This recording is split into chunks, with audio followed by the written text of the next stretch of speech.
একটু বেগুন চচ্চড়ি করে নিচ্ছি, এই যে বেগুনগুলো ভেজে রেখেছি। আর এখানে একটুখানি টমেটো, পেঁয়াজ কলি, কাঁচা লঙ্কা, একটু কালো জিরা ফোড়ন দিলাম। আর এইগুলো এখানে ছেড়ে দিলাম।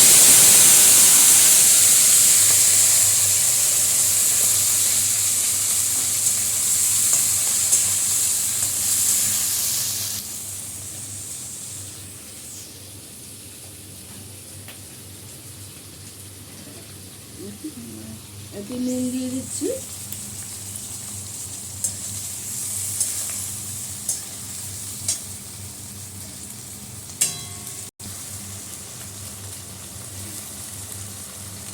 বন্ধুরা, এইভাবে বেগুন চচ্চড়ি করে খাবেন, খুব ভালো লাগবে। আমার এই বেগুন চচ্চড়ি আপনাদের কেমন লাগলো একটু কমেন্টস করে বলবেন, লাইক শেয়ার কমেন্ট করে দেবেন। ফেসবুক থেকে দেখলে ফলো করে দেবেন, আর ইউটিউব থেকে দেখলে একটু সাবস্ক্রাইব করে দেবেন।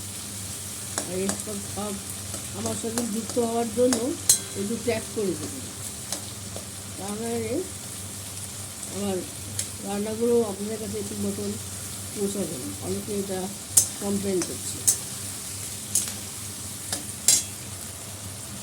এখানে হলুদ গুঁড়ো, লঙ্কা গুঁড়ো আর সর্ষে গুঁড়ো দিয়ে রেখেছি।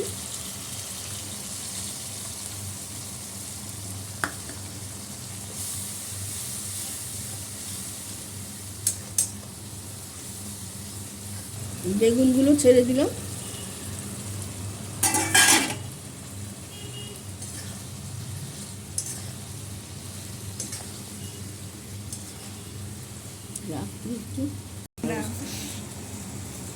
একটু গুড় দিয়ে দিলাম, একটু ধনে পাতা দিয়ে দিচ্ছি।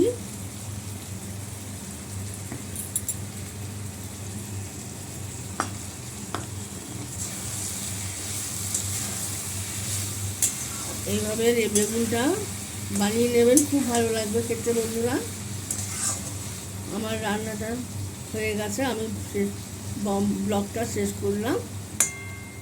নমস্কার।